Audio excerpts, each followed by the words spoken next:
어느 대학의 상담 교수가 학교 신문에 이런 글을 적었어요. 어느 날 저녁에 갓 결혼해서 살림을 시작한 새색 씨가 감자를 맛있게 쪄서 남편에게 가지고 와서 설탕을 찍어 먹어보라 그랬어요. 여러분, 얼마나 신혼부부가 아름답습니까? 그런데 남편이 이렇게 얘기를 하는 거예요. 감자는 고추장에 찍어 먹어야지 설탕에 찍어 먹으면 되느냐, 그렇게 핀잔을 줬어요. 이날 밤에 이 일로 이 둘이 부부싸움을 했습니다. 결혼 안 하신 분들이야 그것 갖고 싸우냐 그러지만, 결혼하신 분은 알지만 부부싸움은 뭐 갖고 싸울지 아무도 몰라요. 이게 선의로 한 말도 부부싸움이 될 때가 있고요, 악의로 한 말도 이게 기쁨이 될 때가 있고, 도대체 종잡을 수가 없어요. 왜 싸움이 됐느냐? 남편이 아내에게 이렇게 말한 거예요. 우리 집안은 조상 대대로 감자를 고추장에 찍어 먹었다. 그러면서 안 먹는 거예요. 그러니까 부인이 화가 나잖아요. 당신 집안은 조상 대대로 웃기는 집안이다. 남편이 자기 집안을 조상 대대로 웃기는 집안이라고 하니까 화가 났어요. 그래서 자기 어머니에게 가서 그 말을 했어요. 엄마 며느리가 우리 집안이 웃기는 집안이래. 여러분, 이 남편도 완전 밴댕이 소갈딱지죠. 그럼 이 이야기를 들었으면 어머니가 그런가 보다 하면 되는데, 아이고, 화가 난 거예요. 노여움이 생겼습니다. 급기야 시어머니와 안사돈이 다투었어요. 그리고 이 싸움이 온 집안 식구들에게 다 퍼져갔어요. 3개월 전쟁 끝에 내린 결론이 뭐냐? 우리 이혼하자.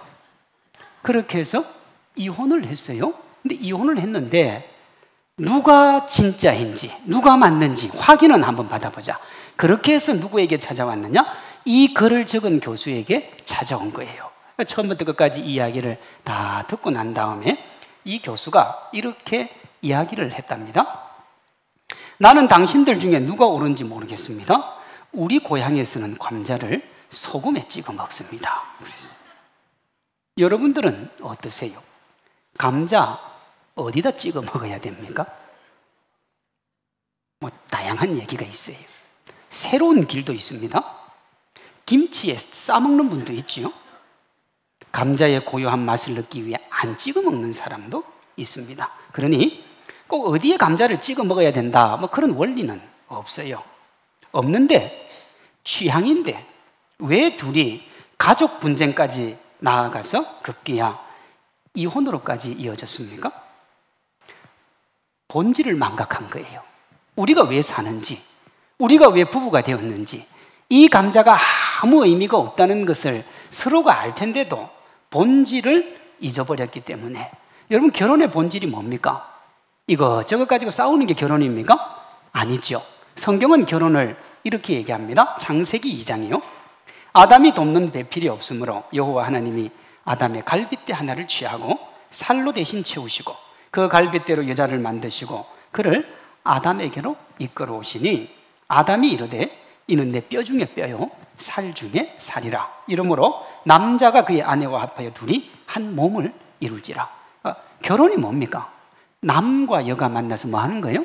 하나가 되는 겁니다. 그게 결혼이에요.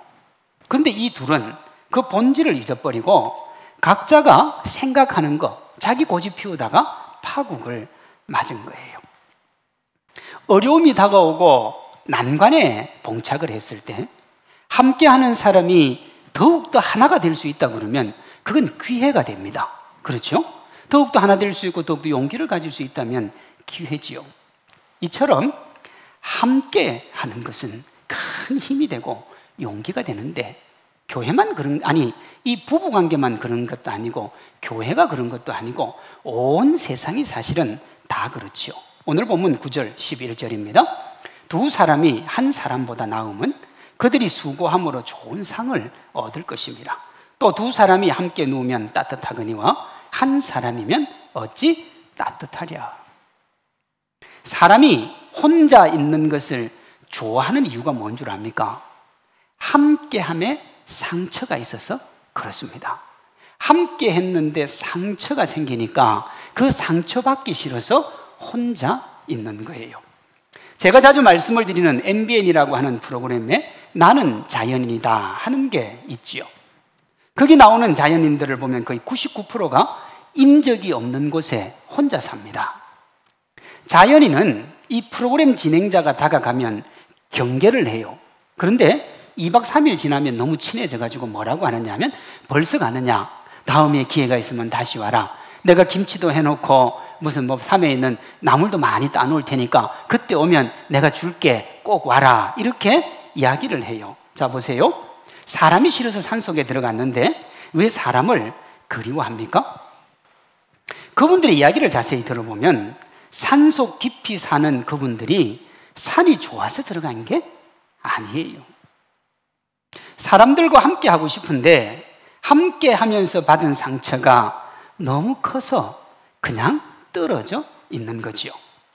사람과 멀리 떨어진 거리만큼 인적이 드문 만큼 그만큼 좋은 사람이 그리운 거예요. 그게 자연인입니다. 홀로 사는 사람들이요. 하나님은 사람을 함께 살도록 했어요. 구약에 그렇게 말씀하시고 신약에 와서도 이 원리는 변하지 않습니다. 로마서 12장이요. 우리가 한 몸에 많은 지체를 가졌으나 모든 지체가 같은 기능을 가진 것이 아니니 이와 같이 우리 많은 사람이 그리스도 안에서 한 몸이 되어 서로 뭐가 되었다고요? 지체가 되었느니라. 제가 2주 전에 이 설교를 했어요. 한 몸, 한 지체요. 고린도전서 12장은 이렇게 말합니다. 몸은 하나인데 많은 지체가 있고 몸의 지체가 많으나 한 몸임과 같이 그리스도도 그러하니라. 우리 각자는 가지고 있는 배경이 다 다릅니다. 자라온 환경도 다르고요. 사회적 지위도 다르고요. 나이도 다르고 성격도 다릅니다. 그러면 어떻게 우리가 함께 모여서 하나가 되었습니까? 그것은 함께 하고자 하는 마음들이 있기 때문에 그렇습니다. 더 솔직하게 얘기하면 하나님이 우리를 아름답고 귀하게 지으셨는데 함께 할 때 더 즐겁고 행복할 수 있도록 하시기 때문에 그런 거예요. 우리 사회가 지금 홀로 있는 문화를 많이 강조하지요. 혼자 영화 보고 혼자 여행 가고, 여러분 이제는 혼자 사는 것도 너무 자연스러운 시대. 그래서 혼자 사는 게 편하다 이렇게 다들 이야기하는데 정말 그것이 편하고 좋아서 그럴까요? 아마 아닐 거예요. 함께 하는 게 인간의 본질인데 왜 그렇게 홀로 살려고 하느냐 하면 부대끼기가 싫은 거예요. 그저 힘들고 어려운 게 싫은 거예요. 그러나 결국 사람을 되돌아보면 우리는 함께 해야 행복합니다. 왜 함께 해야 되는가? 오늘 2가지 이유로 한번 살펴보려고 합니다. 첫 번째는 안전 혹은 안정을 위해서 우리는 함께 해야 되는 거예요. 9절 10절입니다. 두 사람이 한 사람보다 나음은 혹시 그들이 넘어지면 하나가 그 동물을 붙들어 일으키려니와 홀로 있어 넘어지고 붙들어 일으킬 자가 없는 자에게는 화가 있으리라. 오늘날 적지 않은 사람들이 정신질환을 앓고 있고요. 선진국으로 갈수록 더 그렇습니다. 제가 인터넷 보니까 급성 스트레스, 수면장애, 강박장애, 우울증, 무기력증, 공황장애, 사회불안증과 같은 것들이 여기 속하는데 이 병이 생기는 다양한 이유가 있는데요. 인간관계도 중요한 원인 중에 하나입니다. 인간관계가 힘들어지면 만사가 귀찮은 거예요. 정말 활력 있는 사람이 갑자기 힘이 딱 빠지는 것은 관계에 문제가 있을 때예요. 힘이 없고 어려운 사람들이 또 갑자기 좋아질 때도 보면 관계가 좋아질 때예요. 우리가 관계라고 하는 걸 너무 터부시해도 안 되고 너무 깊이 해도 안 되지만 분명한 건 뭐냐 그러면 관계 속에서 우리가 기쁨도 얻고 행복도 얻는다는 겁니다. 우리가 이 답답하고 힘들고 어렵고 때로는 고독하고 절망적인 순간들이 다가올 때 어떻게 이겨야 될까요? 우리가 하나님께 나아가는 이유도 마찬가지지 않습니까? 하나님과 함께 가려고. 그런데 하나님이 너무 멀리 있어요. 하나님이 가까이 계시지 않아요. 믿음이 없는 사람은 하나님이 보이지도 않아요. 그때 우리에게 하나님의 은혜와 사랑을 줄 수 있는 사람들이 누구냐? 믿음의 사람, 믿음의 동력자. 그들이 우리와 함께 하면서 우리에게 힘을 주는 겁니다. 그러니 힘들고 어렵고 답답할수록 더 깊이 우리는 관계를 맺어야 돼요. 이런 글을 읽은 적이 있습니다.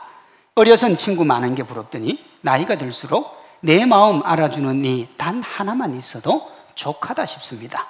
말을 나누는 이들은 많지만 내 마음 나눌 수 있는 이는 몇 되지 않음을 알아가는 나이. 그래서 내 마음 알아주는 그대가 참 소중하고 고맙습니다. 그랬어요.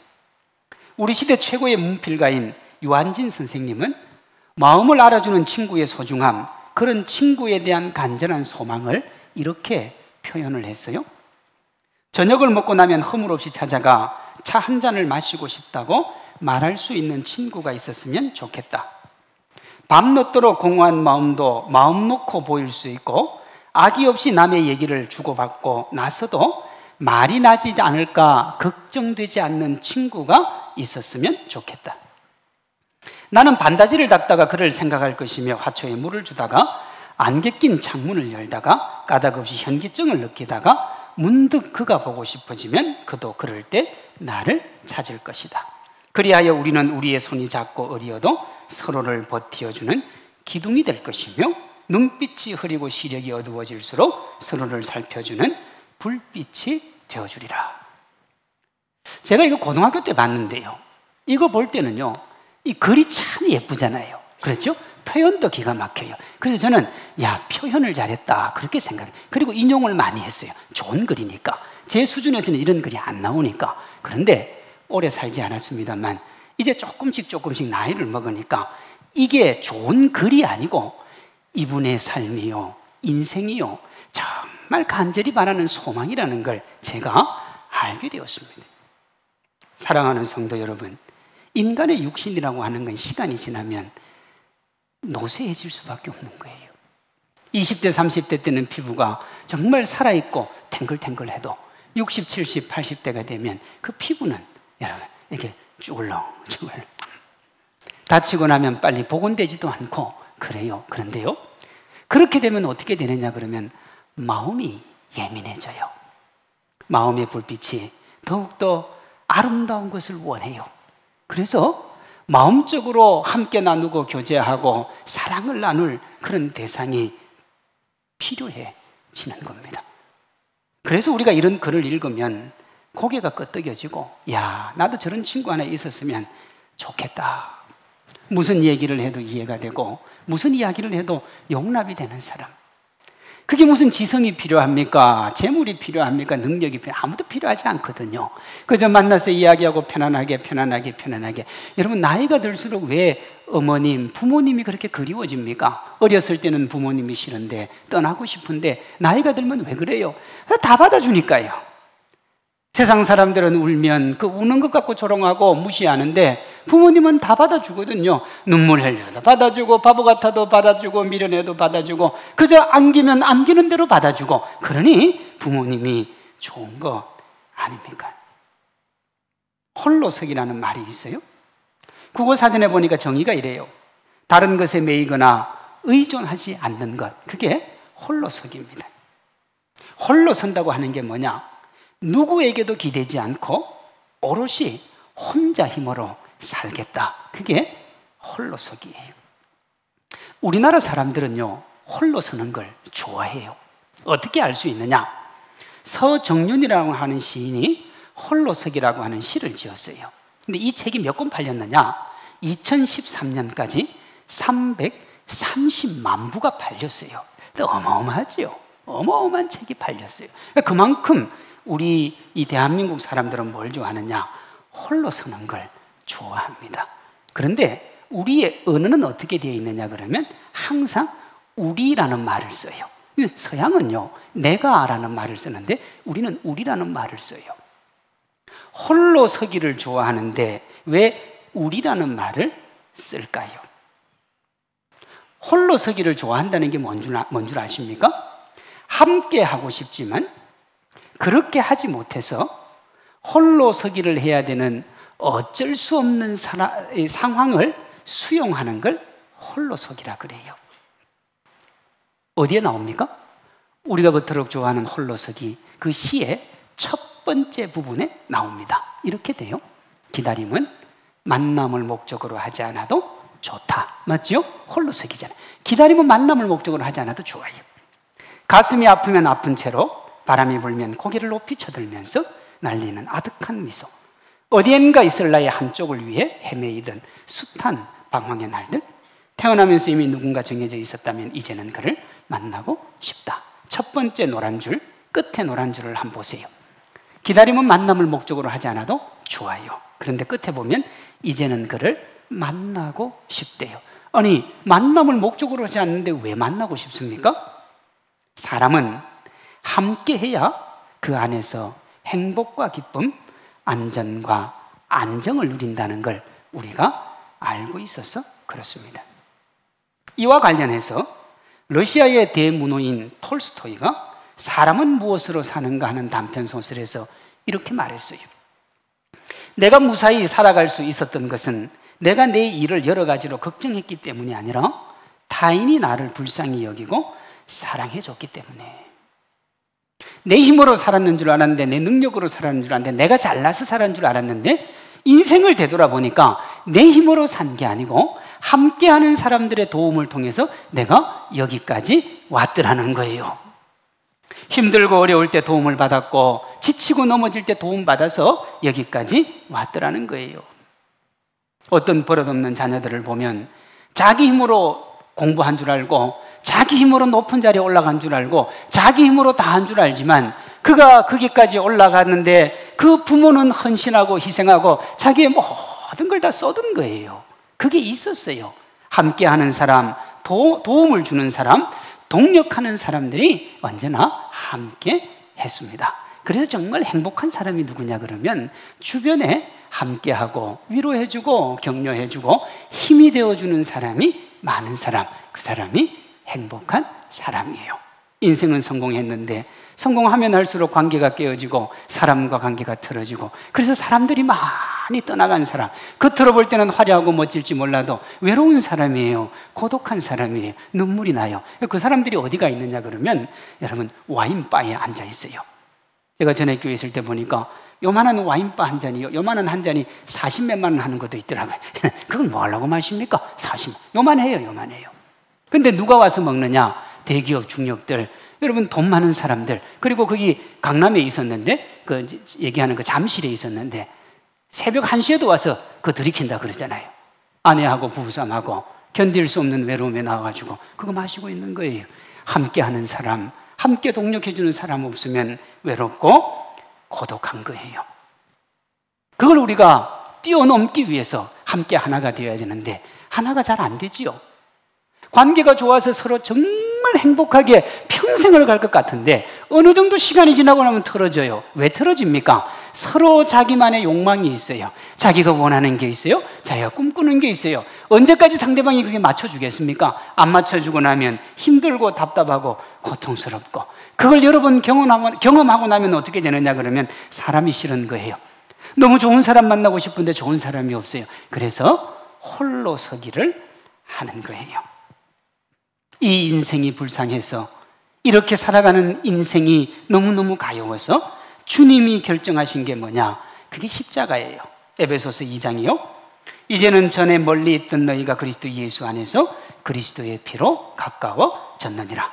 그는 우리의 화평이신지라 둘로 하나를 만드사 원수된 것, 그 중간에 막힌 담을 자기 육체로 허시고 오셔서 먼 데 있는 너희에게 평안을 전하시고 가까운 데 있는 자들에게 평안을 전하셨으니 거기에 평안이 있어요. 주님의 십자가로 주신 회복과 평안이 교회 안에 있단 말이에요. 왜요? 주님이 여기 이곳에 계시고 여기 이곳에서 아름다운 동력을 통해서 기쁨을 누리게 해 주셨기 때문에 이 세상에 평안이 있고 기쁨이 있고 행복이 있는 것 같아도 결국은 여러분 자기 욕망을 위해 있는 사람들이에요. 우리가 왜 사기를 당하는 줄 압니까? 믿을 수 없는 사람을 믿다가 보니까 다 사기를 당하는 거예요. 고통 가운데 있는 거예요. 아픔 가운데 있는 겁니다. 누굴 믿어야 되냐? 주님 믿고 주님과 함께하는 사람들, 그걸 믿는 거예요. 우리는 그런 사람들을 믿는다 하지 아니하고 사랑한다 하는 겁니다. 외로움에 지친 사람들, 답답한 사람들, 어디 가서 안정과 평화를 누릴 수 있느냐? 교회요. 교회밖에 없어요. 앞으로 우리 사회가 비대면, 비접촉의 사회로 간다고 그랬는데 인간은 본질적으로 함께 해야 되는 존재들이에요. 그런데 세상에서는 다 이제 홀로 문화가 있단 말이에요. 그럼 어디서 하나가 될 거예요? 교회요. 교회가 그 존재 본질을 지키면 여기 이곳에서 행복하고 즐겁고 감사할 수 있는 겁니다. 우리 사랑하는 성도님들이 먼저 교회 안에서 서로가 서로에게 힘이 되고 용기가 되므로 기쁨 누리시기를 주님의 이름으로 축원합니다. 우리 서로가 하나가 되어야 되는 다른 이유는 예수님이 우리를 구원하시고 교회를 세우신 뜻을 이루기 위해서 하나가 되어야 돼요. 하나님은 우리를 통해서 뭐 받기를 원하시느냐? 영광 받기를 원하십니다. 로마서 14장이요. 우리가 살아도 주를 위하여 살고 죽어도 주를 위하여 죽나니 그러므로 사나 죽으나 우리가 주의 것이로다. 얼마나 멋진 말이에요. 하나님의 영광을 위해 살 수 있다고 그러면. 근데 문제는 뭐냐? 우리가 하나님의 영광 위해 사는 게 쉽지가 않아요. 그래서 주님이 이렇게 우리에게 말씀합니다. 에베소서 6장이요. 우리의 씨름은 혈과 육을 상대하는 것이 아니요 통치자들과 권세자들과 이 어둠의 세상 주관자들과 하늘에 있는 악의 영들을 상대함이라. 그러므로 하나님의 전신갑주를 취하라. 이 세상을 이기려면 어떻게 해야 되느냐? 하나님의 전신갑주를 취해야 돼요. 기도도 열심히 해야 되고 말씀도 읽어야 되고 찬양도 해야 되고 예배도 드려야 되고 우리가 하나님 앞에서 해야 될 게 너무 많아요. 그래야 세상을 이길 수 있어요. 그런데 그것만 가지고는 안 돼요. 왜 안 되느냐? 혼자는 외로워요. 혼자는 쓰러집니다. 혼자는 넘어져요. 근데 그걸 누가 아시느냐? 하나님이 너무 잘 아세요. 그래서 뭐라고 하시느냐? 너희가 한 마음 한 사랑 한 뜻이 되라. 내가 너희를 성산교회 한 공동체로 묶었으니 한 마음 한 사랑 한 뜻이 되어서 너희 서로가 서로에게 힘과 용기를 주며 믿음의 길을 아름답게 달려가라. 그렇게 말씀을 하세요. 빌립보서 2장입니다. 마음을 같이하여 같은 사랑을 가지고 뜻을 합하며 한 마음을 품어 아무 일에든지 다툼이나 허용으로 하지 말고 오직 겸손한 마음으로 각각 자기보다 남을 낮게 여기고 각각 자기 일을 돌아볼 뿐더러 또한 각각 다른 사람들의 일을 돌보아 어떻게 하라고요? 나의 기쁨을 충만케 하라. 여기 나는 사도 바울입니다만 궁극적으로 얘기하면 누구예요? 예수님이요. 너희가 서로 함께 하나 되고 격려하고 나눔으로 하나님의 기쁨을 충만케 하라. 이것이 함께의 능력입니다. 사실 이 함께 하나됨으로 모든 것을 성취하는 원리는 이 세상 거의 모든 것에 통용이 되는 원리죠. 영국의 양심이라 불린 윌리엄 윌버포스라고 하는 사람이 있습니다. 그가 왜 영국의 양심이 되었던가? 노예 해방을 통해서 영국이라는 나라를 유지했던 이 영국을 노예 해방으로부터 해방시킨, 노예들을 자유시켜준 그 중심에 윌리엄 윌버포스가 있기 때문에 그렇습니다. 역사적인 기록을 보면요, 이때 당시에 영국 수입의 60% 전후를 노예 무역을 통해서 벌었습니다. 그때 유럽에 무슨 역사가 일어나느냐? 1789년 프랑스 혁명이 일어납니다. 자유와 평등을 기치로 내건 이 프랑스 혁명이 기득권과 싸우면서 피의 혁명을 불러와요. 그래서 유럽 전체가 핏빛으로 물드는데 여러분, 영국만 지나갑니다. 영국만요? 왜 영국만 지나갔냐? 아까도 말씀을 드렸는데 영국은 60% 전후가 노예 무역이기 때문에 사실은 영국이 피의 혁명이 일어나야 되는데 거기만 지나간 이유가 뭐냐 하면 당시에 영국은 조지 위필드나 이런 복음주의자들을 통해서 복음이 회복이 되고 복음의 은혜를 받은 윌버포스 같은 사람들이 성경적 정치를 했기 때문에 아무런 문제가 없었어요. 그래서 그를 영국의 양심이라고 합니다. 사람들은 여기까지만 알아요. 그런데 역사적인 기록을 보면요, 윌버포스가 참 약한 사람이에요. 강해 보이지만 약한 사람이었어요. 그를 지탱해 준 사람들이 누구냐 그러면 클레팜 공동체라고 하는 공동체가 하나 있었습니다. 이 공동체 안에 그를 위해 기도해 주는 사람, 물질로 후원해 주는 사람, 정치적으로 동력자가 되어 주는 사람들이 함께 있었어요. 이 윌버포스가 암살의 위험에 많이 직면을 했는데 너무너무 암살의 위험이 많이 오니까 이걸 안 하려고 했어요. 나 이제 못하겠다. 그때 이 사람들이 기도해주고 격려해주면서 그를 일으켜 세워서 아름다운 영국의 양심이라고 불리는 멋진 지도자로 세워집니다. 제가 지금 드리는 말씀은 간단합니다. 그 혼자서 한 게 아니라는 거예요. 함께한 공동체가 그에게 힘이 되어 주었습니다.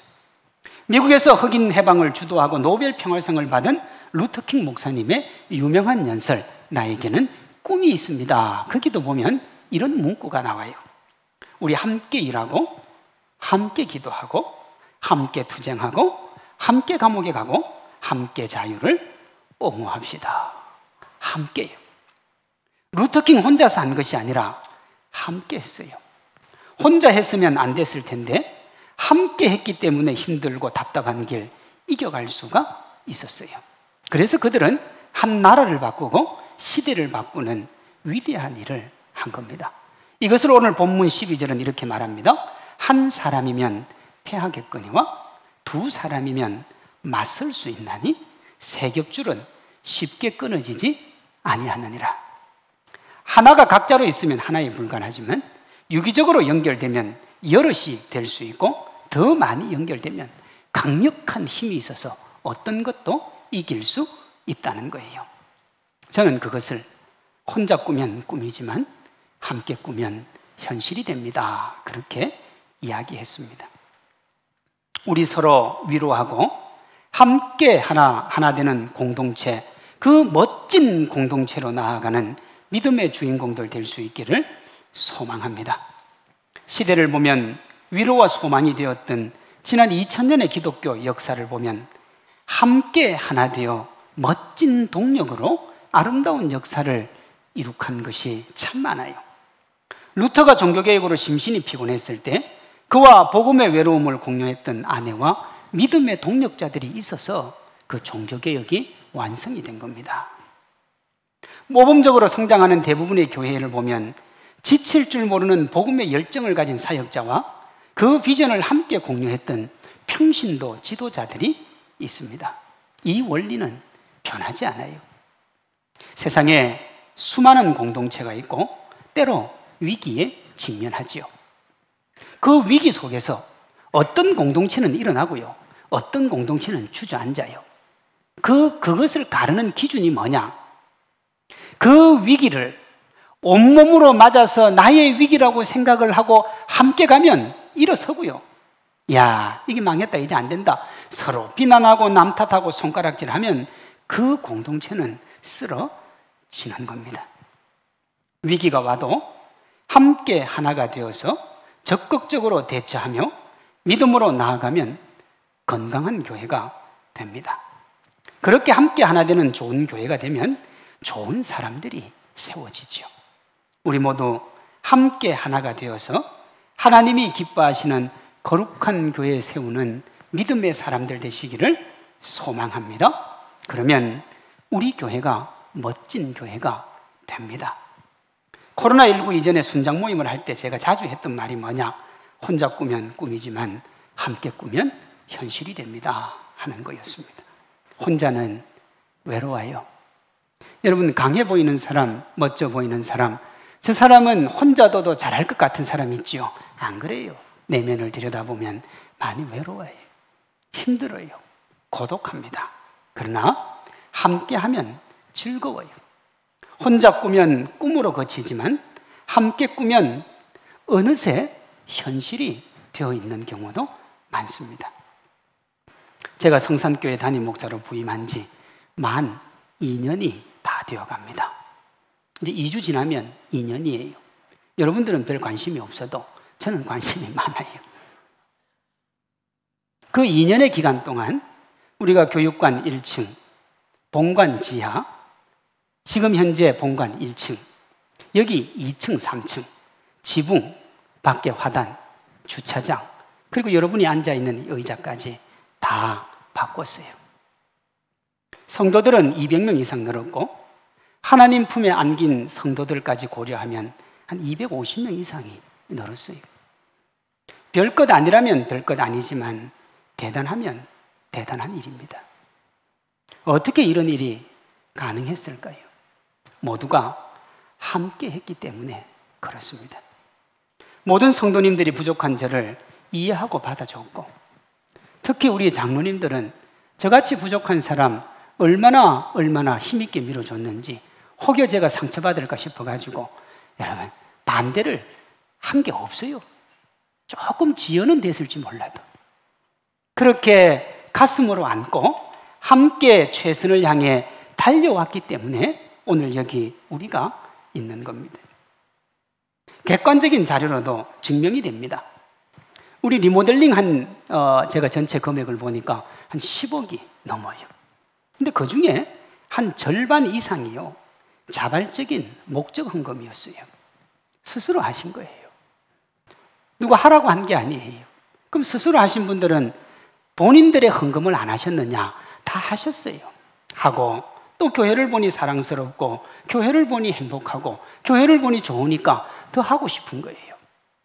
지난주에 어떤 성도 한 명이 저에게 왔어요. 목사님, 우리 본관 1층 리모델링 하는데 제가 무슨 좀 도움이 되고 싶은데 가진 게 없어요. 근데 이게 얼마 안 되는데 목사님 이거 리모델링 하는데 의자라도 하나 했으면 좋겠어요. 그렇게 가지고 오셨어요. 정말 얼마가 안 돼요. 그런데 여러분, 그 작은 마음들, 그 따뜻한 마음들, 그렇게 함께 하려는 그 마음들이 모여서 우리에게 기쁨도 있고 행복도 있고 크고 아름다운 일들도 해 나가는 겁니다. 성도님들 한 분 한 분이 듣지 않아도 될 이상한 소리, 무시받는 소리, 그런 말 들으면서 오이코스에게 복음을 전했어요. 그 헌신과 노력이 부흥의 열매로 나타났습니다. 서로 격려하며 함께 달려왔고, 힘들고 어려울 때도 하나가 되었고, 지금도 우리 순장들이 순원들을 위해서 새벽마다 나와서 기도하고 있습니다. 일어설 수 있도록, 회복될 수 있도록. 그 헌신과 섬김, 그 위에 우리 성산교회가 서가고 있습니다. 함께요, 함께. 이 함께함이 코로나19의 어려움 속에서도 우리 성산교회가 안정적으로 진행이 되고 있어요. 이 함께함의 위로와 안정, 앞으로 계속되어야 될 줄로 믿습니다. 하나님은 우리 성산교회 우리 각자가 그 역할 잘 감당하기를 원하십니다. 삶의 외로움과 답답함, 문득문득 찾아오는 고독으로 아파 힘들어하는 이들을 가슴으로 안는 사랑의 공동체, 하나님을 보여줌으로 절망 가운데도 일어서는 소망의 공동체, 불가능에 절망하며 찾아온 사람들이 희망의 확신 속에 일어서는 희망의 공동체, 이 땅의 교회를 선도하고 하나님의 영광을 보여주는 영광의 공동체. 하나님은 우리 교회가 그런 건강하고 아름다운 생명력 넘치는 공동체가 되기를 원하세요. 이를 위해서 해야 되는 가장 중요한 게 뭐냐? 함께요. 함께 가는 겁니다. 제가 미국에서 공부를 마치고 한국에 와서 이제 본격적으로 내가 이제 목회를 해야 되겠다, 그렇게 마음을 먹고 하나님께 물어봤어요. 하나님, 제가 뭘 준비해야 될까요? 그렇게 물으면서 제 마음속에 이런 생각이 있었어요. 영성이나 지성이나 능력을 더 많이 갈고 닦아야 되지 않겠는가? 책도 더 많이 보고 기도도 더 많이 해야 되지 않겠는가 했는데, 그게 아니었어요. 저에게 주신 말씀은. 의외로 주님이 저에게 하신 말씀이 뭐냐? 네가 걸어가야 될 그 길이 먼 길인데 네 혼자서는 절대 걸어갈 수 없다. 그러니 그 먼 길을 함께 가라. 누구와 함께 가야 되겠어요? 성도들과 함께 가는 겁니다. 혼자 가는 건 아니죠. 여러분, 우리 성산교회가 잘 되면 목사가 잘해서 그렇습니까? 아니죠. 모든 성도가 다 잘해서 그런 겁니다. 그럼 성산교회가 잘 안 되면 목사만 잘못해서 그렇습니까? 함께니까 우리 다 못한 거예요. 함께 가는 겁니다. 제가 10여 년 전에 이 말씀 붙잡고 어디를 가나 내가 나중에 목회하면 함께 갈 텐데 내가 미리 연습해 보리라. 그래서 성경 공부를 정말 열심히 했어요. 제가 우리 교회에 부임하고 말씀과 기도 세미나를 가장 먼저 한 이유도 먼 길을 가는 기초를 놓기 위해서입니다. 보십시오. 한 마음 한 사랑 한 뜻이 되어서 먼 길을 가야 돼요. 근데 뭐가 문제가 되느냐? 한 마음 한 사랑 한 뜻인데 무엇을 위한 한 마음 한 사랑 한 뜻이냐는 거예요. 여러분 보십시오. 도둑질을 위한 한 마음 한 사랑 한 뜻이면 열심히 뭘 연마해야 됩니까? 도둑질을 연마해야지요. 그렇잖아요. 그런데 우리는 하나님의 나라와 그 영광을 위해서 한 마음 한 사랑 한 뜻으로 가야 되니까 그 기본적인 토대가 되는 것이 말씀과 기도 아닙니까? 그게 돼야 우리가 한 마음 한 사랑 한 뜻으로 가는 거예요. 그래야 그 먼 길을 뚜벅뚜벅 믿음의 길을 아름답게 걸어갈 수가 있어요. 중간에 낙오하지 않을 수 있어요. 아름답게 걸어가면 저 먼 길 끝에 누가 계세요? 주님이요. 주님이 기다리고 계세요. 야, 너희들 힘들고 어려운데 서로 부축하며 잘 왔다. 내가 너 기다리니까 힘을 내라. 그리고 주님 품에 안기면 그때는 주님이 우리의 인생길을 책임져 주시는 거예요. 우리 교회가 세상에서 지치고 피곤한 이들의 안식처가 되고 영혼 구원의 방주 역할을 해야 되는데 이 길은 우리 모두가 평생을 가야 할 길이고 우리의 다음 세대도 걸어가야 될 먼 길입니다. 먼 길이에요. 혼자서는 이 길을 절대로 완주할 수 없어요. 함께 가야 기쁨으로 예수님 품까지 갈 수 있습니다.